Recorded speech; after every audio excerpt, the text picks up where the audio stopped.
गरीब पत्रिका वाचत असताना तुमच्या डोळ्यात पाणी यावं साहेब? हो रे, ही पत्रिका साध्या सुध्या व्यक्तीची नाही रे, ही पत्रिका माझ्या मित्राची, माझ्या रामभाऊची ही पत्रिका आहे. 20 वर्ष झाले रामभाऊची आणि माझी भेट नाही, पण बघ ना माझा रामभाऊ अजूनही मला विसरला नाही. आतापर्यंत स्वतःच्या वैयक्तिक कामासाठी माझ्या घरापर्यंत येणारे लोक मी पाहिले. काही लोक मला विसरले, पण त्यात माझा रामभाऊ मला विसरला नाही रे. सगळं बालपण मुख्यमंत्र्याच्या डोळ्याच्या समोर होतं.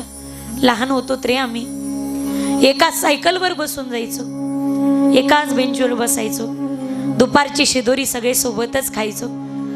माझा रामभाऊ ना फार गरीब होता, त्याच्याकडे आणण्यासाठी शिदोरी सुद्धा नव्हती. शाळेत यायचा नाही कधी कधी, त्यावेळी माझी शिदोरी मी त्याला द्यायचो. वया नव्हत्या रे माझ्या रामभाऊकडे, फार गरीब होता. त्यावेळी मी त्याला वया पुरवायचो चोरून.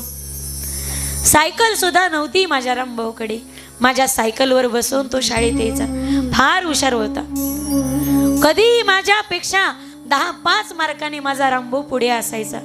जेव्हा भावाचा माझा मित्र होता, जेव्हा भावाचा माझा सखा होता.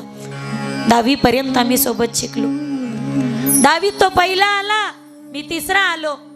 पण प्रारब्ध गड्याचं, माझी परिस्थिती फार चांगली होती. मी पुढे शिक्षणासाठी बाहेर पडलो. रामभाऊचे वडील वारले, कुटुंबाची जबाबदारी पडली, लग्न झालं रामभाऊचं. त्यात त्याचं शिक्षण अर्धवट तसंच राहिलं. बघ ना, हुशार असूनही माझा रामभाऊ शेवटी शेतकरी तर शेतकरीच राहिला, मोलमजुरी करणाराच राहिला. मी फार शिकलो,